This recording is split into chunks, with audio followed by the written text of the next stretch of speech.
All right, so it's been a long ass day. I woke up at 4 a.m. today, like I promised. Um, I did basically everything I needed to do. I had a list here, I made a list. So I woke up at 4 a.m., I made breakfast, I meditated for 5 minutes, and then I had a business call at 5 a.m. Then I trained arms really hard. I swam, I sprinted, um, and then I just swam normally. And I had to study maths, but I have a history test tomorrow, so I studied history. So I don't know whether to check that or not. I'm not gonna check it because I didn't do maths.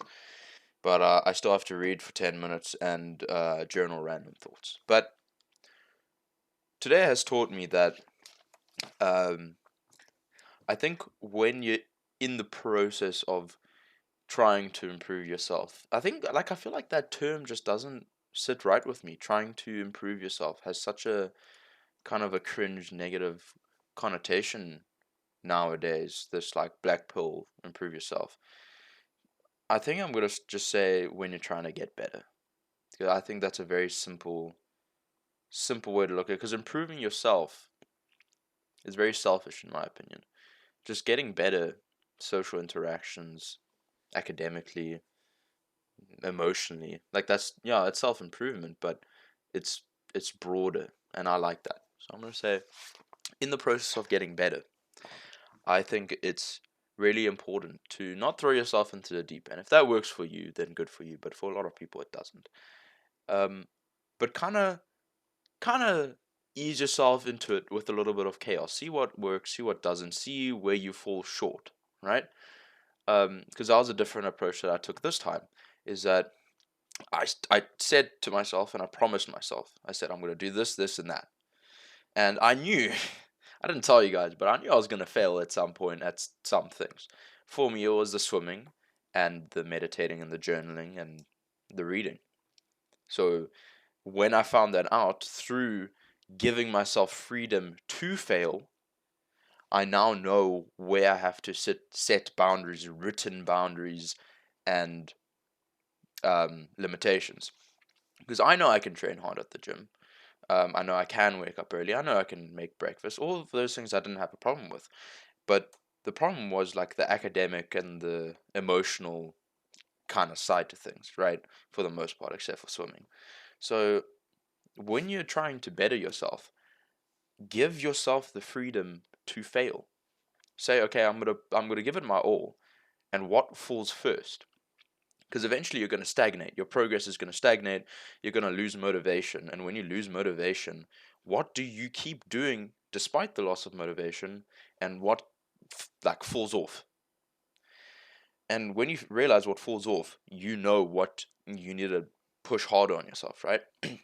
And I'm really liking this idea of in the process of betterment, there's like levels where you give yourself freedom, and then in certain, like as you go down, you see parts that need more attention. So you give it more attention. And if it becomes a habit, you take away those restrictions, right? You don't have to write it down. You don't have to be conscious of it. And that frees up space for more things that you realize you could be doing better. And, sometimes you'll need more restrictions. Like if I'm not doing my maths every evening that I said I would, I'm going to tell my mom. And my mom's going to check up on me because she cares about me a lot. There needs to be a gradual shift.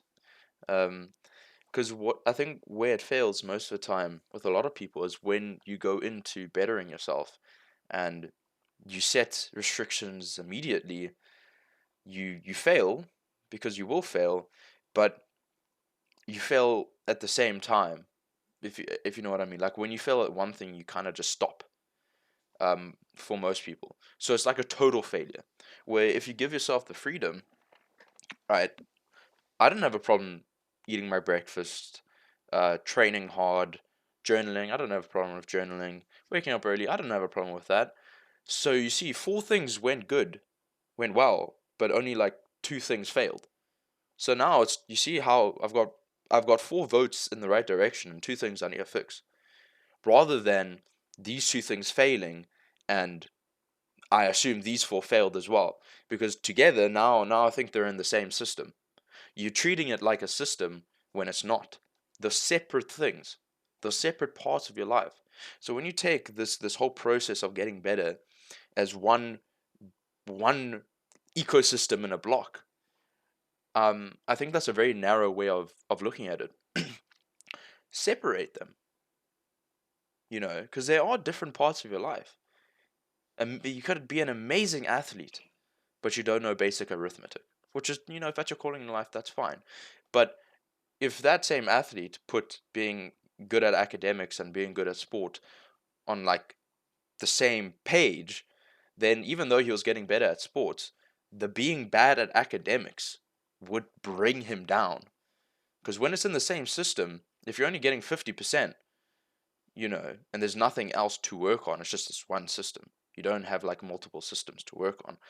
It brings you down, it demotivates you. But if you say, okay, I'm doing fucking 98% in, you know, in training, but I'm getting 20% in academics, you leave the training. The training is now a separate thing. It's not part of the problem. You don't associate it with the problem. So now you focus entirely on the academics. I'm like really struggling to verbalize this. I hope you're getting like my drift. And I think that's also a beautiful way of looking at it, because some things you're gonna let go maybe because you just failed too many times and you're a human and you don't want to do it anymore. So let's say you have 8 things. You fail at one thing over and over again and you let it go. Now you have 7 things that you didn't used to do that you now do. Rather than letting that one thing affect you so much that you just let go of everything else. There's this fly flying around and I want to beat the shit out of it because it's like flying in front of a screen. Sorry. But yeah, like it's just the only problem with this is treating it as like whole different things is I'm having trouble like keeping up with it, tracking it.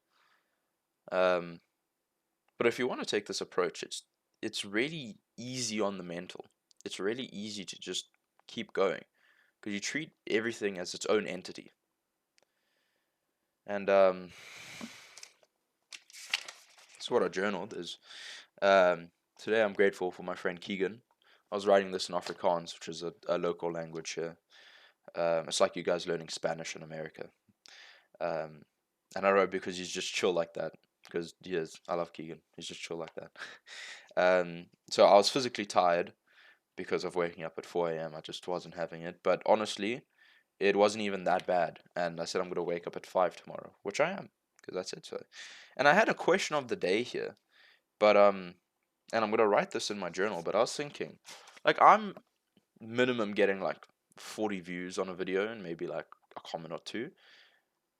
What, if you think about it, what do you guys want me to touch base on? Because I'm not that far in life. I might be even further back than you. But, bro, I know a guy that like smokes weed every day, does shit at school, and doesn't do any sports. And I sometimes go to him for advice, and it's valid because I think what people don't perceive is even though someone is being hypocritical, doesn't mean that they're incorrect.